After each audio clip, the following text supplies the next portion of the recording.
Breaking news చూస్తున్నాం. కాకతీయ విశ్వవిద్యాలయం హాస్టల్లో ఎలుకల వీరంగం సృష్టిస్తున్నాయి.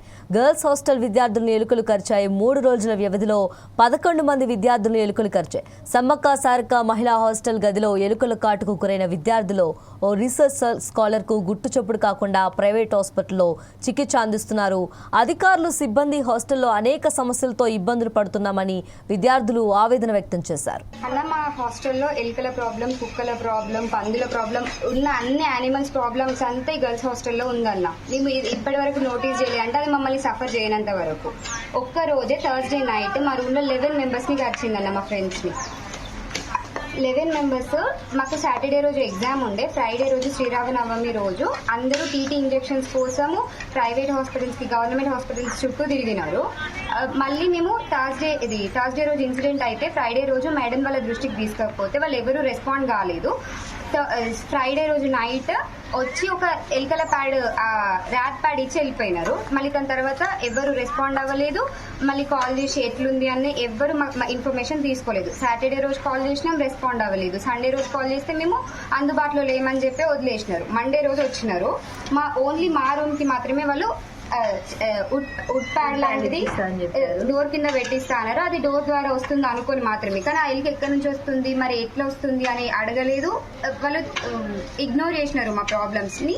మా రూమ్ కి వచ్చి లగేజెస్ ఎక్కువ ఉన్నాయని మాత్రమే చూసి, గర్ల్స్ కి ఇంత లగేజ్ ఎందుకు, ఒక 5 జతలు సరిపోవు, మీకు అంతగానం ఎక్కువ ఎక్స్పెన్సెస్, ఎక్కువ బట్టలు కావాలి అనుకుంటే మీరు ప్రైవేట్ హాస్పిటల్కి వెళ్ళిపోమని మా మీదనే రూట్ గా మాట్లాడినారు. మేము ఏమైనా క్వశ్చన్ చేస్తే ప్రైవేట్ హాస్పిటల్కి వెళ్ళిపోమంటున్నారు. మేము ఎస్కార్ట్స్ క్యాన్సిల్ చేస్తా అంటున్నారు. మా ఫ్రెండ్స్ కి కాలికి గాయం అయితే కనీసం వచ్చి మరి ఎట్లా జరిగింది, ఎవరిని వేయించుకున్నారని ఒక్క మాట కూడా అడగలేదు. అమ్మ చాలా నిర్లక్ష్యంగా సమాధానం ఇచ్చారు. ఇంకా ఈ రూమ్లలో ఏ దానికి కూడా వెళ్ళి అడగలేదు. ప్రతి ఒక్క రూమ్ లో ప్రతి ఒక్కరు ఎవరిని ఒక్కళ్ళైనా కలిసినాయి కానీ ఎవరి గురించి ఆమె అడగలేదు. మా దాంట్లో వచ్చి మెయిన్ సమస్యని పక్కకు నెట్టి ఆమె లగేజ్ బాగాలేదు, ఇంతమంది అంతమంది, ఒక రూమ్ కి 20 మందిని 18 మందిని వేస్తే అంత మాత్రం ఉంటది. అట్లా మేము బాగా అడ్జస్ట్ అవుతున్నా కూడా మళ్ళీ మమ్మల్ని అనడం మాకు నచ్చలేదు. ఆమె బాగా నిర్లక్ష్యంగా ఉంది.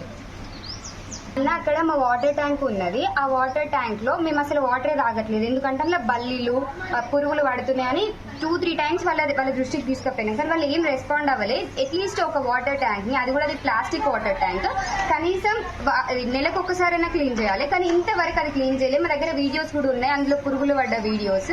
అక్కడ డస్ట్ బిన్స్ లేక మీన్స్ కిందికి రైస్ వేస్తారు, అన్ని అక్కడ ఎలుకలు హోల్స్ చేసినాయి. అక్కడ ట్యాప్స్ లేవు, జస్ట్ కట్టి వదిలేసినారు. మాకు బట్టలు వినుకోవడానికి ట్యాప్స్ లేవు.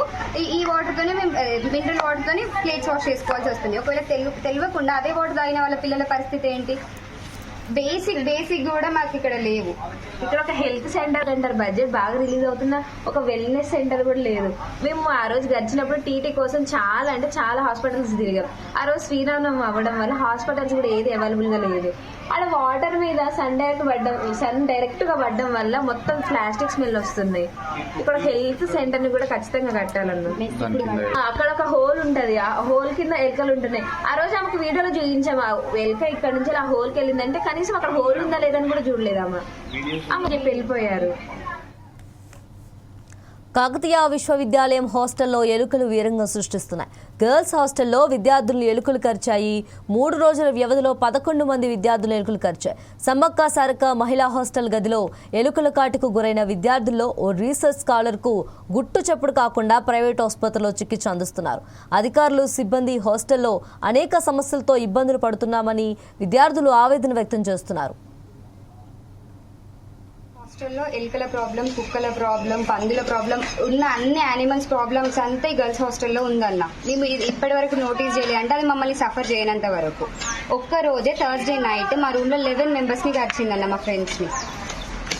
11 మెంబర్స్. మాకు సాటర్డే రోజు ఎగ్జామ్ ఉండే, ఫ్రైడే రోజు శ్రీరామనవమి రోజు అందరూ టీటీ ఇంజెక్షన్స్ కోసము ప్రైవేట్ హాస్పిటల్స్ కి, గవర్నమెంట్ హాస్పిటల్స్ చుట్టూ తిరిగినారు. మళ్ళీ మేము థర్స్డే రోజు ఇన్సిడెంట్ అయితే ఫ్రైడే రోజు మేడం వాళ్ళ దృష్టికి తీసుకోకపోతే వాళ్ళు ఎవరు రెస్పాండ్ కాలేదు. ఫ్రైడే రోజు నైట్ వచ్చి ఒక ఎలుకల ప్యాడ్ ర్యాట్ ప్యాడ్ ఇచ్చి వెళ్ళిపోయినారు. మళ్ళీ దాని తర్వాత ఎవరు రెస్పాండ్ అవ్వలేదు. మళ్ళీ కాల్ చేసి ఎట్లుంది అని ఎవరు ఇన్ఫర్మేషన్ తీసుకోలేదు. సాటర్డే రోజు కాల్ చేసినాం, రెస్పాండ్ అవ్వలేదు. సండే రోజు కాల్ చేస్తే మేము అందుబాటులో లేమని చెప్పి వదిలేసినారు. మండే రోజు వచ్చినారు.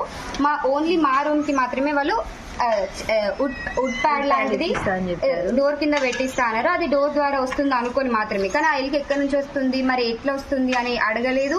వాళ్ళు ఇగ్నోర్ చేసినారు మా ప్రాబ్లమ్స్ ని. మా రూమ్ కి వచ్చి లగేజెస్ ఎక్కువ ఉన్నాయని మాత్రమే చూసి, గర్ల్స్ కి ఇంత లగేజ్ ఎందుకు, ఒక 5 జతలు సరిపోవు, మీకు అంతగానం ఎక్కువ ఎక్స్పెన్సెస్ ఎక్కువ బట్టలు కావాలి అనుకుంటే మీరు ప్రైవేట్ హాస్పిటల్ కి వెళ్ళిపోమని మా మీదనే రూట్ గా మాట్లాడినారు. మేము ఏమైనా క్వశ్చన్ చేస్తే ప్రైవేట్ హాస్పిటల్ కి వెళ్ళిపోమంటున్నారు. మేము ఎస్కార్ట్స్ క్యాన్సిల్ చేస్తా అంటున్నారు. మా ఫ్రెండ్స్ కి కాలికి గాయం అయితే కనీసం వచ్చి మరి ఎట్లా కలిగింది, ఎవరిని వేయించుకున్నారని ఒక్క మాట కూడా అడగలేదు. అమ్మ చాలా నిర్లక్ష్యంగా సమాధానం ఇచ్చారు. ఇంకా ఈ రూమ్లలో ఏ దానికి కూడా వెళ్ళి అడగలేదు. ప్రతి ఒక్క రూమ్ లో ప్రతి ఒక్కరు ఎవరిని ఒక్కరైనా కలిసినాయి, కానీ ఎవరి గురించి ఆమె అడగలేదు. మా దాంట్లో వచ్చి మెయిన్ సమస్యని పక్కకు నెట్టి ఆమె లగేజ్ బాగాలేదు, ఇంతమంది అంతమంది ఒక రూమ్ కి 20 మందిని 18 మందిని వేస్తే అంత మాత్రం ఉంటది. అట్లా మేము బాగా అడ్జస్ట్ అవుతున్నా కూడా మళ్ళీ మమ్మల్ని అనడం మాకు నచ్చలేదు. ఆమె బాగా నిర్లక్ష్యంగా ఉంది. అక్కడ మా వాటర్ ట్యాంక్ ఉన్నది. ఆ వాటర్ ట్యాంక్ లో మేము అసలు వాటరే తాగట్లేదు, ఎందుకంటే అందులో బల్లీలు పురుగులు పడుతున్నాయని 2-3 టైమ్స్ వాళ్ళ దృష్టికి తీసుకుపోయినాం. కానీ వాళ్ళు ఏం రెస్పాండ్ అవ్వలేదు. అట్లీస్ట్ ఒక వాటర్ ట్యాంక్ ని, అది కూడా అది ప్లాస్టిక్ వాటర్ ట్యాంక్, కనీసం నెలకు ఒకసారైనా క్లీన్ చేయాలి. కానీ ఇంతవరకు అది క్లీన్ చేయలేదు. మా దగ్గర వీడియోస్ కూడా ఉన్నాయి, అందులో పురుగులు పడ్డ వీడియోస్. అక్కడ డస్ట్ బిన్స్ లేక మీన్స్ కిందికి రైస్ వేస్తారు, అన్ని అక్కడ ఎలుకలు హోల్స్ చేసినాయి. అక్కడ ట్యాప్స్ లేవు, జస్ట్ కట్టి వదిలేసినారు. మాకు బట్టలు వినుకోవడానికి ట్యాప్స్ లేవు. ఈ వాటర్ తోనే మేము మినరల్ వాటర్ తోనే ప్లేట్స్ వాష్ చేసుకోవాల్సి వస్తుంది. ఒకవేళ తెలియకుండా అదే వాటర్ తాగిన వాళ్ళ పిల్లల పరిస్థితి ఏంటి? బేసిక్ కూడా మాకు ఇక్కడ లేవు. ఇక్కడ ఒక హెల్త్ సెంటర్ బడ్జెట్ బాగా రిలీజ్ అవుతున్న ఒక వెల్నెస్ సెంటర్ కూడా లేదు. మేము ఆ రోజు గడిచినప్పుడు టీటీ కోసం చాలా హాస్పిటల్స్ తిరిగాం. ఆ రోజు శ్రీరామనవమి అవ్వడం వల్ల హాస్పిటల్స్ కూడా ఏది అవైలబుల్ గా లేదు. అక్కడ వాటర్ మీద సన్ డైరెక్ట్ గా పడడం వల్ల మొత్తం ప్లాస్టిక్ స్మెల్ వస్తున్నాయి. ఇక్కడ హెల్త్ సెంటర్ ని కూడా ఖచ్చితంగా కట్టాలన్నా. అక్కడ ఒక హోల్ ఉంటది, ఆ హోల్ కింద ఎలుకలు ఉంటున్నాయి. ఆ రోజు ఆమెకు వీడియోలో చూపించాము, ఎలుక ఇక్కడ నుంచి ఆ హోల్ కి వెళ్ళిందంటే కనీసం అక్కడ హోల్ ఉందా లేదని కూడా చూడలేదు. అమ్మ చెప్పి వెళ్ళిపోయారు. అలా మా హాస్టల్లో ఎలుకల